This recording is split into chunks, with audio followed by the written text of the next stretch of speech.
Imagine this. India is dreaming big, planning to mass-produce its own fifth-generation fighter jets, the AMCA.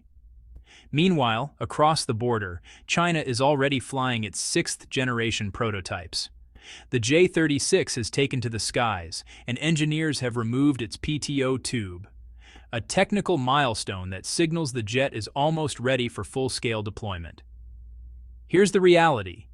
India is still at the model stage. China is testing advanced jets that push the limits of technology. The gap between the two air forces isn't small, it's growing every year. And it's not just about numbers or speed, it's about the ability to control the skies in a real conflict. By the end of this video, you'll see why India's Air Force faces a steep challenge and what this means for the balance of power in Asia. Forget the confident comments you see under YouTube videos. This isn't about bravado or online debates. We'll look at hard numbers, technology, and real-world examples that reveal the true strength of each nation's air power. Think of it like a race. India is building a bicycle, while China is already testing a sports car on the track. In this story, numbers, technology, and strategy aren't just details. They decide who dominates the skies. When it comes to sheer size, China's Air Force is massive. It operates around 4,500 aircraft, covering everything from fighters and bombers to transport planes, tankers, early warning aircraft, and helicopters. India, by comparison, fields about 2,000 aircraft. Still significant, but far smaller in scale. It's not just about numbers, though. China has developed a range of special models that India lacks. Advanced bombers, early warning planes, and electronic warfare aircraft. These aren't just fancy gadgets, they're force multipliers. They let China detect threats earlier, coordinate attacks more efficiently, and sustain operations over vast distances. India simply doesn't have the same depth in these categories. Now, some might say China has a huge country, so their numbers are spread thin. That's true. China's territory is 3 times India's size, with multiple strategic fronts. But even accounting for that, the numerical advantage is so large that it still matters. Having more aircraft means faster response times, more redundancy, and the ability to rotate planes without reducing overall readiness. Think of it this way. If India is running a small but well-trained soccer team, China is running multiple teams with full substitutes and specialized players for every position. Even if India's team is talented, sheer depth and variety give China an advantage that can't be ignored. This sets the stage for the next question. Numbers are important, but what about quality? That's where fighter jets, the heart of any air force, become critical. Numbers are one thing, but when it comes to controlling the skies, fighter jets are the real power players. And here, the difference between China and India becomes even clearer. China operates a wide range of advanced fighters, the stealthy J-20, the versatile J-16, the J-10 series, and heavy hitters like the Su-35. On top of that, the sixth-generation jets, J-36 and J-50, have already completed their first flights, showing that China is pushing into the next era of air combat. The J-20 alone is mass-produced, and the J-35 is rolling off assembly lines in growing numbers. India, in contrast, has the Su-30 MKI, a handful of Rafales, only about 40, Mirage 2000s, and older jets like MiG-21s and MiG-29s. The AMCA, India's fifth-generation fighter, is still just a model. Even potential deals for the F-35 haven't been signed, and if they are, India would face years of waiting. Put simply, India's fleet is a mix of aging aircraft and a few modern jets, while China has a large, modern, and rapidly expanding fighter force. In both quantity and quality, India is at a disadvantage, and as China ramps up production of its fifth and sixth generation jets, that gap will only widen. Imagine 2 armies in a chess game.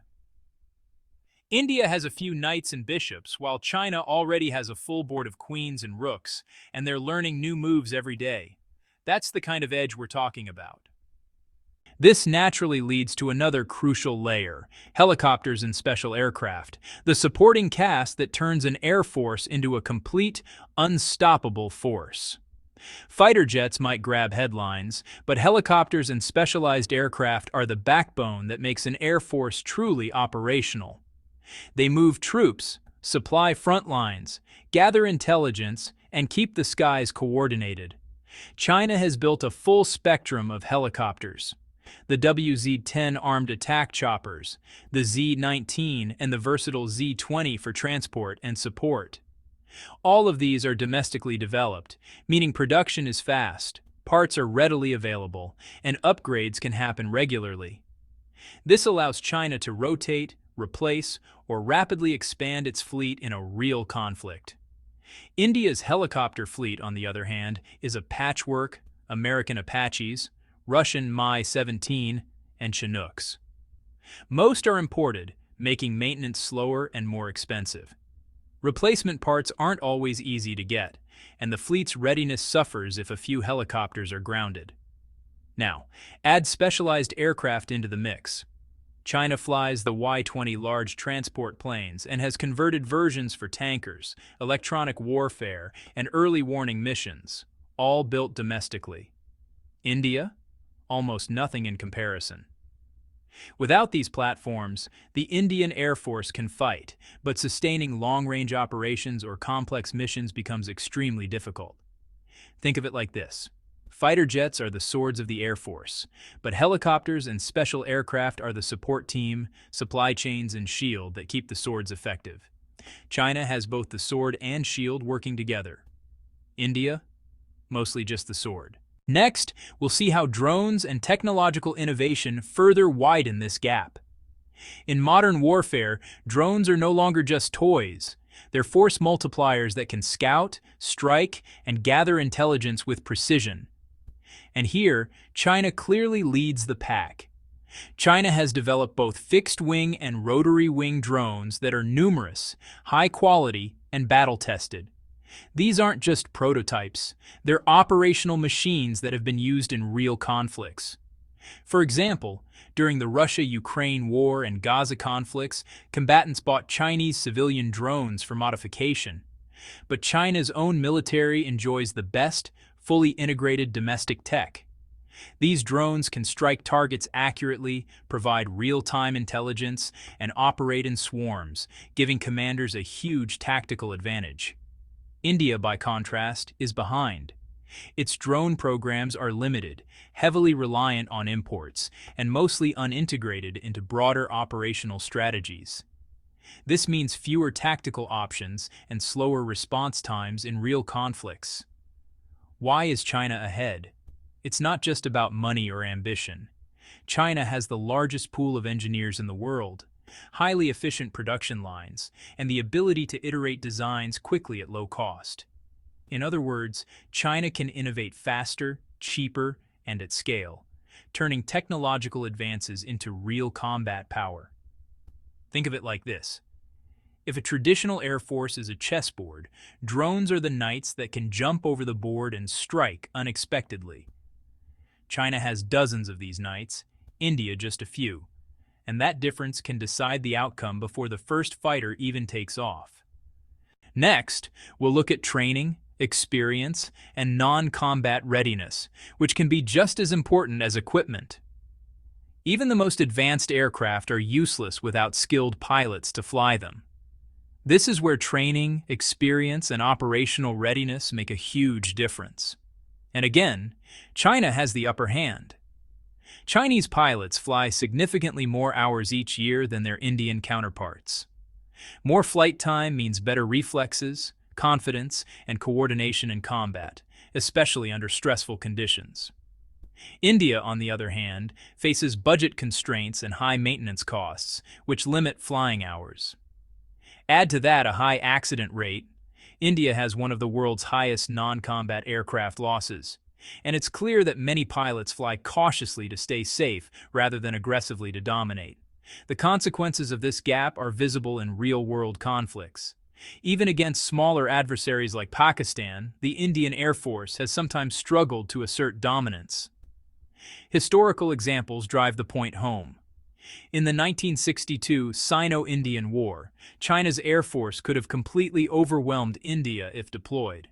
Instead, economic and logistical limitations meant the conflict relied on ground forces, sparing India from a total aerial defeat.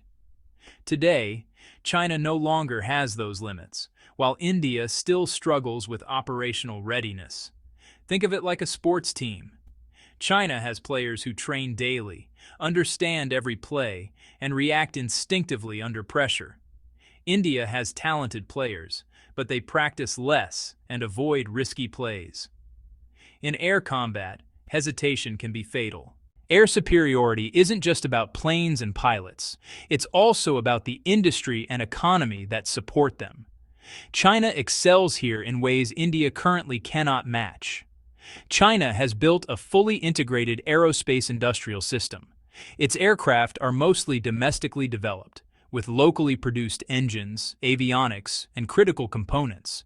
This means repairs, upgrades, and mass production can happen quickly, at a lower cost, and without reliance on foreign suppliers. On top of that, China has the largest pool of skilled engineers in the world, capable of innovating and iterating designs faster than any competitor. India, in contrast, relies heavily on imports for key platforms, engines, and parts. Maintenance costs are high, production is slower, and weapon systems are inconsistent. This makes scaling up the Air Force or replacing losses in a major conflict much more difficult. Economic strength also translates into training and operational capacity. China can fund more pilot training hours, modernize fleets faster, and sustain long-term operations. India, constrained by budgets and expensive imported systems, often has to choose between buying new equipment and training its pilots adequately. Think of it like this: China isn't just building a few aircraft, it's building an entire ecosystem. A factory, a workforce, and a support system that keeps its air force powerful for decades. India, by comparison, is trying to maintain a fleet without a fully reliable supply chain or industrial base, which creates limits that no amount of bravery can overcome. This foundation explains why China's air power is not just bigger or newer, it's sustainable, scalable, and increasingly hard to challenge. Let's pull it all together. We've seen the story unfold across multiple layers. China dominates in fighter jets, with 5th and 6th generation aircraft already operational. Its helicopters and special aircraft give it flexibility, range, and operational depth. Advanced drones and technology put China ahead in reconnaissance, precision strikes, and innovation. Training and experience make Chinese pilots more effective in real combat situations. And finally, industrial and economic power ensures this superiority isn't temporary. It's sustainable, scalable, and increasingly difficult to challenge. India, while making progress, still lags behind in almost every category. Its AMCA is years away from production, reliance on imports limits readiness, and high maintenance costs constrain training. Historical context reminds us, in 1962, India was spared a total defeat partly due to China's economic and logistical limits. Today, that protection no longer exists. The bottom line? If a conflict were to occur, the imbalance in air power would be stark. India may have brave pilots and some advanced jets, but China's combined technological, numerical, and operational advantage is overwhelming. So here's the question for you. What does this mean for the future of air power in Asia? Can India realistically catch up, or is this gap becoming insurmountable? Comment below with your thoughts. And if you want, we can dive deeper into budgets, strategy, or specific platforms in future videos. Remember, understanding these realities isn't about fear, it's about being informed. The skies may seem distant, but air power shapes the balance of nations, and knowing who holds the edge matters more than ever.